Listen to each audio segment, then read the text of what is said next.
이 새벽에 우리에게 주시는 하나님의 말씀은 구약성경 창세기 42장 18절부터 25절까지의 말씀입니다. 제가 가지고 있는 성경책으로는 구약성경 66쪽에 있습니다. 하나님의 말씀을 받들어 읽겠습니다. 사흘 만에 요셉이 그들에게 이르되 나는 하나님을 경외하노니 너희는 이같이 하여 생명을 보전하라.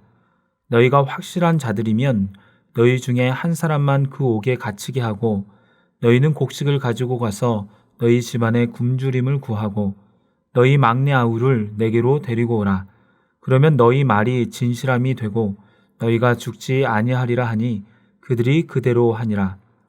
그들이 서로 말하되 우리가 아우의 일로 말미암아 범죄하였도다.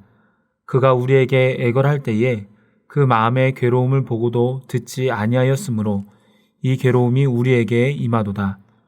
르우벤이 그들에게 대답하여 이르되 내가 너희에게 그 아이에 대하여 죄를 짓지 말라고 하지 아니하였더냐. 그래도 너희가 듣지 아니하였느니라. 그러므로 그의 핏값을 치르게 되었도다 하니 그들 사이에 통역을 세웠으므로 그들은 요셉이 듣는 줄을 알지 못하였더라. 요셉이 그들을 떠나가서 울고 다시 돌아와서 그들과 말하다가 그들 중에서 시므온을 끌어내어 그들의 눈앞에서 결박하고 명하여 곡물을 그 그릇에 채우게 하고 각 사람의 돈은 그의 자루에 도로 넣게 하고 또 길 양식을 그들에게 주게 하니 그대로 행하였더라. 아멘. 이 시간에는 잘못을 기억하고 있습니까? 라는 제목으로 말씀을 나누도록 하겠습니다. 곡식을 구하러 왔지만 정탐꾼이라는 누명을 쓰고 3일간 갇혀 있었던 요셉의 형들은 3일 만에 다시금 요셉을 만납니다. 요셉은 그 자리에서 자신 또한 하나님을 경외하는 사람임을 밝히며 그들이 이 감옥에서 벗어나 생명을 보전할 방법을 알려줍니다. 요셉의 형제들은 곡식을 구하기 위해 애굽에 오는 것 자체가 두려웠을 것입니다. 그들의 증조 할아버지인 아브라함 또한 애굽에 내려왔을 때 사람들이 두려웠습니다. 꼭 자신을 해칠 것만 같았습니다. 자신의 아내를 빼앗고 자신을 죽일 것만 같았습니다. 그러기에 아내의 사례를 아내라고 하지 않고 누이라고 하면서 다녔던 것입니다. 왜 그런 두려움이 찾아왔겠습니까? 애굽에서는 나의 보호자가 없다고 느꼈기 때문에 그랬습니다. 하나님이 보호자였지만 하나님이 이미 아브라함을 지켜주시마 약속하셨지만 그 약속을 기억하지 못하고 믿지 못해서였습니다. 이방 땅으로 가는 요셉의 형들도 마찬가지였습니다. 그들이 거주하는 가나안 땅이야 이미 그곳에서 정착한 지 오래되었기 때문에 안전합니다. 자신을 보호해줄 사람도 많이 있습니다. 하지만 애굽은 다릅니다. 이곳은 자신을 지켜줄 사람이 없습니다. 더군다나 3일간 감옥에 있으면서 이대로 죽겠구나 라는 생각을 가졌을 것입니다. 이제는 아버지도 못 보고 내 아내와 자식들도 못 보고 타지에서 죽겠구나 라고 생각했을 것입니다. 그런데 그렇게 좌절하고 있을 때 요셉이 나타나 나는 하나님을 경외하는 사람이라고 합니다. 이 말을 들은 형들은 내심 안심했을 것입니다. 하나님을 섬기는 사람은 이 애굽에 전혀 없을 줄 알았는데 애굽의 총리가 자신들과 같이 하나님을 경외한다는 것입니다. 같은 하나님을 섬긴다는 것입니다. 마음이 힘들었는데 조금은 희망이 생긴 것처럼 느껴졌을 수도 있습니다. 여러분도 세상 속에서 그리스도인으로 하나님을 섬기는 사람으로 살아갈 것입니다. 그럴 때 난 하나님을 섬기는 사람이다 라고 밝히며 나아갈 때는 사람을 살릴 때, 다른 이를 위로해 줄 때, 다른 이를 섬길 때가 되었으면 좋겠습니다. 저 사람 무슨 꿍꿍이로 자신을 크리스천이라고 말을 하지? 나를 속이려고 하는 거 아니야? 그런 마음이 들게 하는 것이 아니라 내가 희생하면서 다른 이를 돕고 섬길 때 밝히는 것입니다. 그럴 때 하나님의 이름을 망령되이 일컫지 않으며 주님의 이름을 높이는 것입니다. 자신도 하나님을 경외하는 사람이라고 밝힌 요셉은 생명을 보전할 방법을 알려줍니다.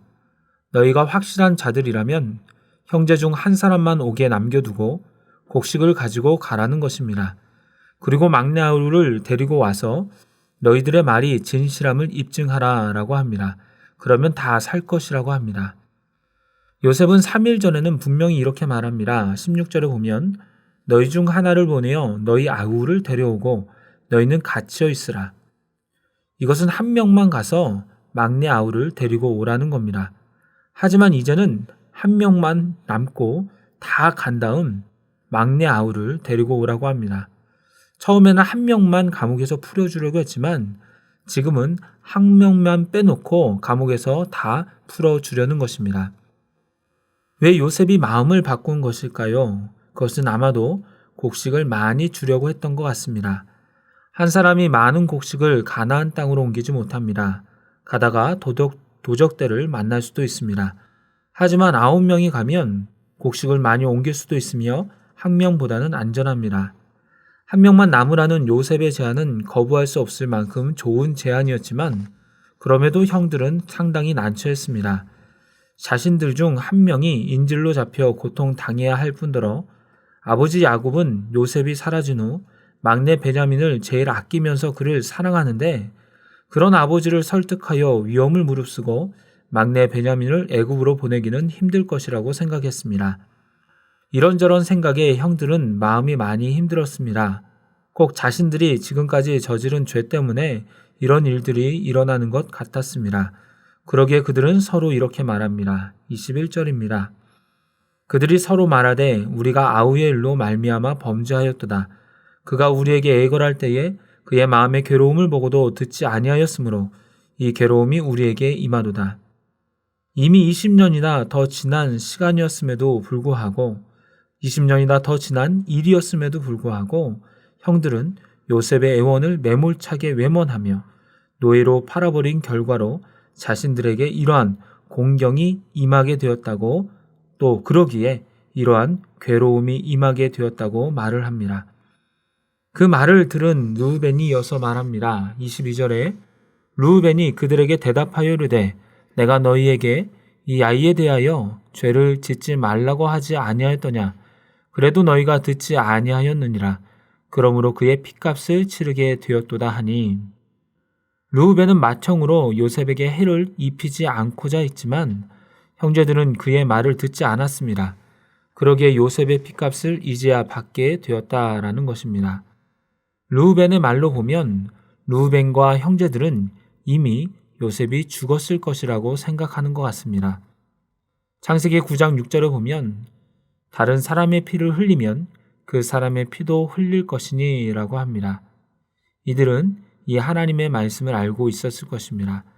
그러기에 본인들이 살인과 같은 일을 저질렀기에 그들은 20년이 지나도 그 일에서 자유롭지 못하고 여전히 헤어나오지 못하는 것입니다. 이 말을 요셉이 듣습니다. 형들은 요셉이 그들의 말을 못 알아듣는 줄로만 생각했습니다.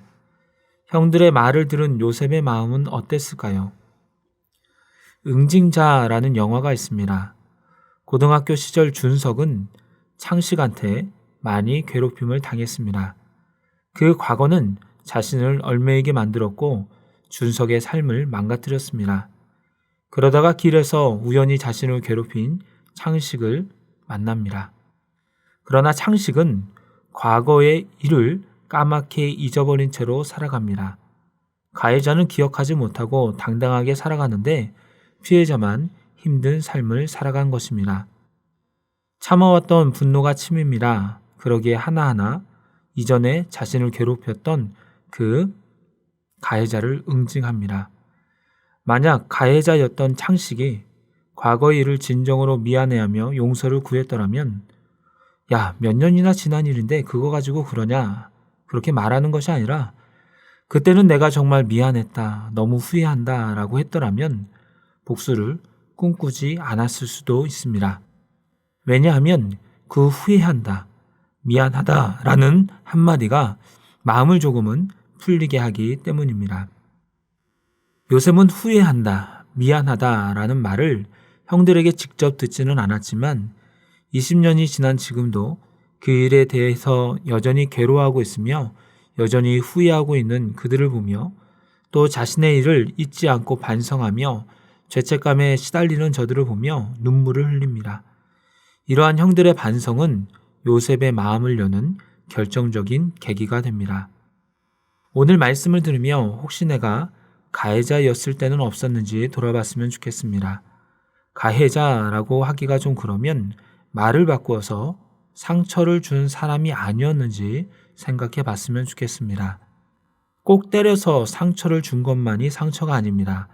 말과 표정과 행동으로 다른 일을 힘들게 했다면 나는 그것을 기억하지 못할지 모르지만 다른 이에게는 상처가 될 수도 있는 것입니다. 나는 내가 힘이 세서 말을 잘해서 상대방을 이겼다라고 생각하는 기억이 다른 이의 마음에는 억울한 마음이 솟아나올 수 있는 것입니다.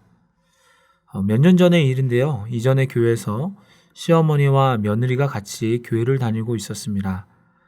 한갑이 넘은 며느리가 노인학교 담당 교육자에게 꼭 이 말씀을 해달라는 얘기를 들었습니다. 그것은 며느리에게 다정하게 대해 달라는 것이었습니다. 며느리가 한갑이 넘었으니 30년 이상을 어머니와 알고 지냈습니다. 시어머니는 이미 여든이 훨씬 넘은 할머니였습니다. 제가 볼 때는 너무나도 인자하신 권사님이었습니다. 하지만 며느리가 볼 때 시어머니는 자신을 힘들게 하고 가끔씩 말하는 것이 상처를 주는 분으로 인식되었습니다. 권사님은 자신도 모르게 며느리에게 상처를 주고 있었던 것이었습니다. 이처럼 우리도 알게 모르게 다른 이에게 상처를 주고 있는지 모릅니다. 그 사람이 그 힘든 것 때문에 억울하게 주님께 기도하고 주님께 아뢰일 수도 있습니다. 우리는 항상 내가 상처 입은 것만을 생각하지만 나는 어떤가라고 내 자신을 볼 수 있어야 나를 고치고 내 주변을 기쁨과 화평이 있는 곳으로 바꿀 수 있는 것입니다.